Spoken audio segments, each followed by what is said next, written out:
Was Mohammed perfect? Yes, of course he was perfect. What's the problem if he married a 9-year-old? But I don't think he married a 9-year-old. No, okay, but then again, okay, so if what it says in Sahih Bukhari was wrong, we wouldn't still be here.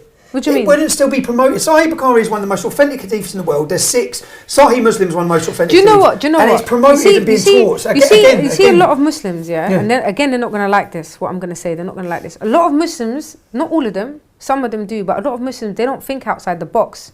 They don't question.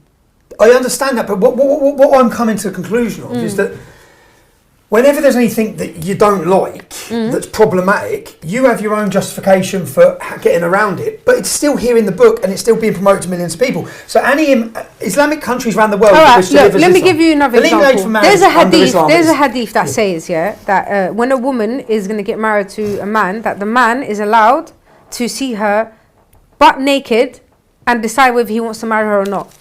Now, because that's a hadith, does that make it authentic and true? No, because it's not one of the authentic hadiths. But it doesn't matter though. It's still a hadith. People can still argue and say no, that's the truth. There's loads of mental hadiths. But how do we? The devil just shit in your ear if you. How do we? Wait, Tommy. How do we differentiate between what's sahih and what's not? Easy. We go to the Quran. If it contradicts anything that's in the Quran, we throw it out. Now, but we've gone to the Quran. We've gone to the Quran. But we're talking about. Doesn't that contradict? Doesn't that contradict what the Quran says? In the Quran it says if they're intellectually or mature, but what I'm saying is who decides the maturity? The parents should, the guardians or the parents should. Well, when I interviewed Ali Dawah... Alright, so you're a father, I've interviewed you have a child, right? UK, you have a child, you're a father, you have a child. You love your daughter, right, isn't it? Yeah. You'd never let anything bad happen to anybody, right? So if your daughter came to the age of puberty, but you felt like she wasn't mentally ready...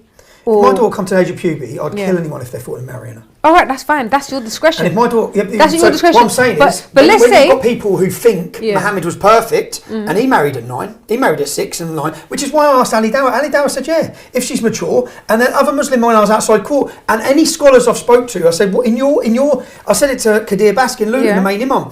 In your ideal society, what would the legal age be? He said, God, Allah has chose that. When a girl starts her menstrual, when a girl starts her periods, she's mature. No, but you can't just stop there. You're saying when a girl starts her period, she's mature. No, you have to take the mental and the other components into consideration. All right, you know what? Let's do this. But I don't think it's perfect. Let's do this. So let me ask you this. Let me ask you this, right? What's better?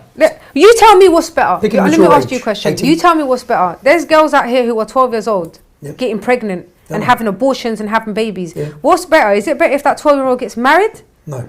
It's not. So you see this is the so you think it's better for a 12-year-old girl to go out there and commit zina, fornicate, and have sex with all different people and get pregnant, have abortions, and have a child, and most likely not stay with that person and become a single mother. I think it's better if the 12-year-old has a stable family and all these things. Right.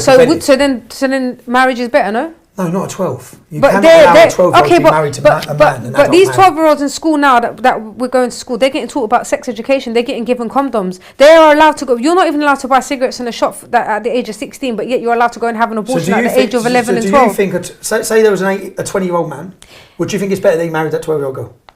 Well, to be honest with you, I don't know. I think it depends because the age gap is a bit different. I'd prefer somebody who's a bit younger to marry her. But if you gave me the option of, will my daughter get married and have kids, or go out on the streets and have sex with loads of different men and have abortion after abortion, or kids at a young age, I would choose marriage. Definitely, I would choose marriage. Even if your daughter was 11 and the man was 20 years old. No, I don't. But that's what they do here. Look, let me show you something. All right, so here we go. Only till 100 years ago in the UK, children were getting married at 12. For females, it was 12-year-olds in the age of the UK, and for boys, it was 14 years old. We now know that's wrong. Now, okay, but still, this was so. All right, so we now know that was wrong. We evolve with time. But 1 second, we recognise but mistakes. this was only 100 years ago. The Prophet's day was 1400 years ago. But the Muslims believe now he's perfect.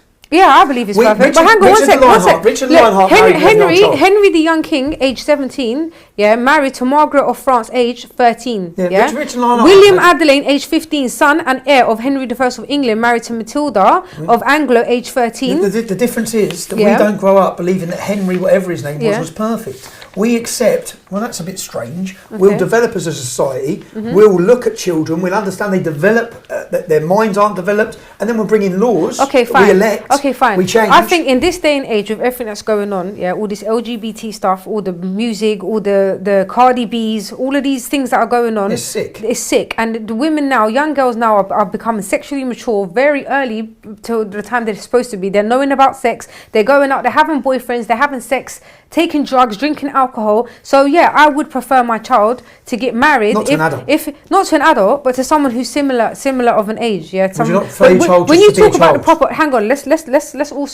also make it clear. The prophet is not just anybody. Peace be upon him. He's not just anybody. And Aisha radiallahu, to you he is. To everyone else, he's just a woman. To billions of people on earth, and these people are all different people. Some of them are reverts, some of them are doctors, some of them are scientists, some of them have a high. Look at Andrew Tate, for example. His IQ is so high. Why does he respect the prophet? I've never heard him talk about the prophet. But he's a Muslim. He doesn't need to talk about the prophet. But for him to be a Muslim, that means he follows the way of the prophet. This guy has got a high IQ. He's very educated. But how many? Why are all of these billions of people? Are all of these billions of people brainwashed? Are they not? Have you ever read the life of the prophet? Yeah, Do you I know? have. Well, look, we can't compare Muhammad, peace be upon him, to any other person. And we can't compare Aisha radiallahu. She was a very intelligent woman, very, very smart. She was very educated in medicine. No, she didn't. She loved the prophet. She loved the prophet greatly. Look, the thing is, all these conversations, it's great to have the conversations. Yeah. I do enjoy it, and I think people will like listening to it. But this all comes down to your view, yeah? The problem we have is that there's thousands, tens of thousands, recently hundreds of thousands, marching or calling out other views which are extremely extreme and extremely problematic for the future of Great Britain. Yeah, but I've already said that's a problem. And I'm with you on that. And I think we need to get up and do something about it. I don't want to gamble with the future of this country based on this book that someone might think means something else.